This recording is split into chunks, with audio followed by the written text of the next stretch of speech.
পিতামাতা এবং স্ত্রীর মধ্যে সমন্বয় করতে ব্যর্থ হচ্ছি। পিতামাতা এবং স্ত্রীর চাহিদা যদি বিপরীতমুখী হয় তাহলে কার চাহিদাকে প্রাধান্য দেব? কোরআন সুন্নাহ ও বাস্তবতার আলোকে নির্দেশনা দিবেন।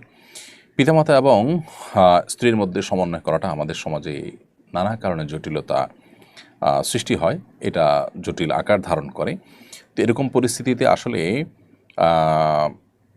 আমরা যদি এমন কোনো পজিশনে চলে যাই যে কোনো একজনের চাহিদাকে প্রাধান্য দিতে হচ্ছে, তাহলে কোনো কোনো ক্ষেত্রে পিতামাতাকে আমরা প্রাধান্য দিতে হবে। দেখতে হবে যে বিষয়টা কোন কোন ধরনের।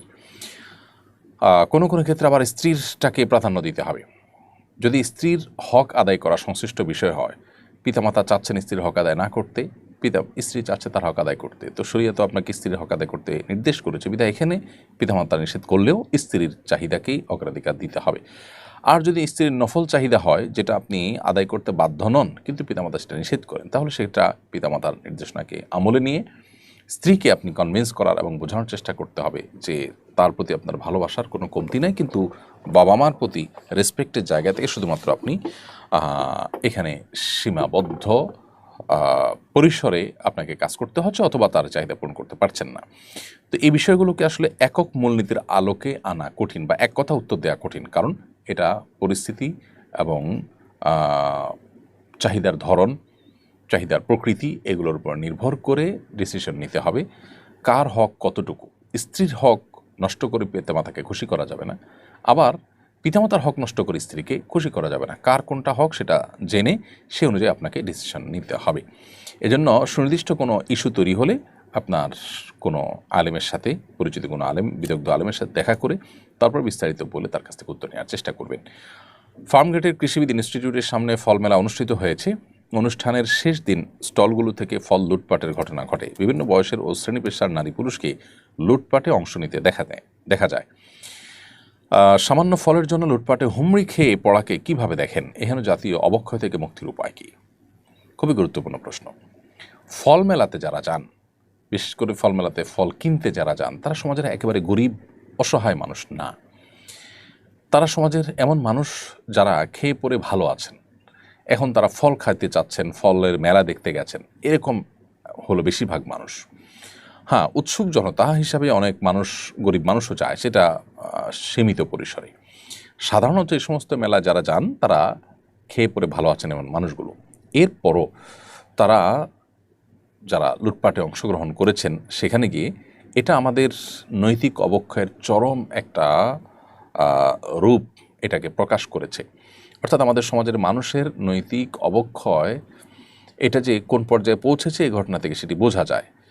এতটুকু সংযম যদি আমাদের মধ্যে না থাকে তাহলে আমরা নিজেদেরকে মুসলিম অন্তত দাবি করবার নৈতিক অধিকার আমরা রাখি না। লুটপাট মানুষজন করছে দেখে আমিও লুটপাট করব, আমার বিবেক আমাকে বাধা দিবে না, এটা রীতিমতো অসুস্থতা, এটা রীতিমতো অপরাধ প্রবণতা। আমরা যারা এই ঘটনায় জড়িয়েছি, যে সমস্ত মানুষজনের ঘটনা জড়িয়েছেন, তারা আয়না নিজেদের চেহারাটা দেখা উচিত। তারা মানুষ হিসাবে কতটা অপরাধ প্রবণ, তাদের প্রবৃত্তি কতটা নষ্ট হয়েছে এই ঘটনার মধ্য দিয়ে সেটি কিন্তু প্রকাশ পেয়েছে। আমাদের উচিত এজন্য রাষ্ট্রের সর্বস্তরে আমাদের জীবনের প্রতিটি ক্ষেত্রেই ধর্মীয় শিক্ষা, মোরালিটি, নীতিনৈতিকতা, এটার চর্চা আমাদের মধ্যে বাড়ানো। তাহলে ইনশাআল্লাহ বিইذনিল্লাহ আশা করা যায় অধঃপতন থেকে, নৈতিক অবক্ষয় থেকে আমরা রক্ষা পেতে পারি। আমাদের শিক্ষা থেকে নিয়ে প্রত্যেকটা সেক্টরেই নৈতিক শিক্ষার তেমন কোনো বালাই আমরা দেখি না, তেমন কোনো গুরুত্ব আমরা সেখানে দেখি না। এটা হলো দুর্ভাগ্যজনক একটি বাস্তবতা আমাদের জীবনে। সৈয়দ সুলাইমান আপনি লিখেছেন, আমি টি শার্ট প্রিন্টিংয়ের ব্যবসা করি। অনেক কাস্টমার টি শার্টের ছবি প্রিন্ট করে করিয়ে নিতে চায়। আমি কি তাকে টি শার্টের ছবি প্রিন্ট করে দিতে পারি কিনা? যদি কোনো প্রাণীর পূর্ণাঙ্গ পরিষ্কার ছবি থাকে তাহলে সেই টি শার্ট প্রিন্ট করা আপনার জন্য জায়েজ নয়, কারণ যিনি আপনার কাছ থেকে এটা নিয়েছেন তিনি বিক্রি করবেন, পরবেন আরেকজন, আপনি নিজে পরবেনও না, বিক্রিও করবেন না, কিন্তু আপনি সেই গুনাহের কাজ, অর্থাৎ কোনো প্রাণীর ছবি অঙ্কন করা বা প্রিন্ট করা, সেটাকে গায়ে দেয়া, ব্যবহার করা, বিক্রি করা, এই কাজগুলোতে আপনি মূল সহযোগীর ভূমিকা আছেন, আপনি এটা প্রিন্ট করে দিচ্ছেন। সেজন্য এটা আপনার জন্য করা জায়েজ নয়। আপনি হালাল যে সমস্ত অর্ডার পাবেন সেগুলো নেবেন। আমি জানি এই সেক্টরে যারা কাজ করছেন বা এই জাতীয় সেক্টরগুলোতে যারা কাজ করছেন তাদের জন্য এভাবে বেছে বেছে কাজ করাটা একটু কঠিন, কিন্তু জান্নাতে যাওয়ার পথটা তো আসলে সহজ নয়, একটু কঠিনই। অতএব এই স্যাক্রিফাইসটুকু যদি না করতে পারি তাহলে আল্লাহ তাআলার কাছে জান্নাতের প্রত্যাশা করাটা, দাবি করাটা বড় কঠিন হয়ে যেতে পারে। এস কে শামীম খান আপনি লিখেছেন, যুদ্ধ চলাকালে নামাজের সময় হলে মুসলিম যোদ্ধারা কিভাবে নামাজ পড়বেন? নবী করিম সাল্লাল্লাহু আলাইহি সাল্লামের সময় যখন সম্মুখ সমর হতো, সেরকম কোনো যুদ্ধের মুখোমুখি যদি মানুষ হয়, এদিকে যুদ্ধ চলাকালীন সময় নামাজ পড়তে গেলে জীবনহানি হবে, এরকম যদি পরিস্থিতি তৈরি হয়, তাহলে সেক্ষেত্রে যুদ্ধ শেষে নামাজ পড়লে চলবে, যেমনটি নবী সাল্লাল্লাহু আলাইহি সাল্লাম খন্দকে করেছেন। আর যদি সেরকম কোনো পরিস্থিতি না থাকে, তাহলে সেক্ষেত্রে যোদ্ধারা যুদ্ধ চলাকালীন সময় দুই গ্রুপ হয়ে সালাতুল খৌফ কোরআনে যেভাবে বর্ণিত হচ্ছে সেইভাবে তারা আদায় করবেন ইমামের পেছনে। আবার কখনো কখনো গ্রুপ ভিত্তিক নামাজ আদায় করা সম্ভব। আজকাল পৃথিবীতে সম্মুখ যুদ্ধ সাধারণত খুব কমই হয়ে থাকে, অতএব এইরকম পরিস্থিতিতে রণাঙ্গনে স্বাভাবিকভাবে নামাজ পড়ার মতো স্কোপ বেশিরভাগ ক্ষেত্রেই থাকে, তাহলে সেক্ষেত্রে স্বাভাবিকভাবেই আমাদেরকে নামাজ আদায় করতে হবে।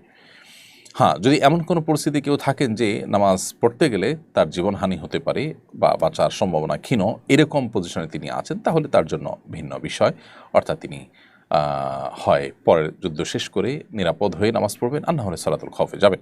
আর স্বাভাবিকভাবে যারা রণাঙ্গনে আছেন, যুদ্ধক্ষেত্রে আছেন, চাইলেই নামাজ পড়তে পারেন তাদের বাংকারে অথবা তাদের যে জায়গায় তারা অবস্থান নিয়েছেন সেই জায়গায়, তাহলে সেখানে তারা স্বাভাবিকভাবে নামাজ পড়বেন, প্রয়োজনে জামাতে পড়ে, আর জামাতে আদায় করা সম্ভব না হলে একাকী।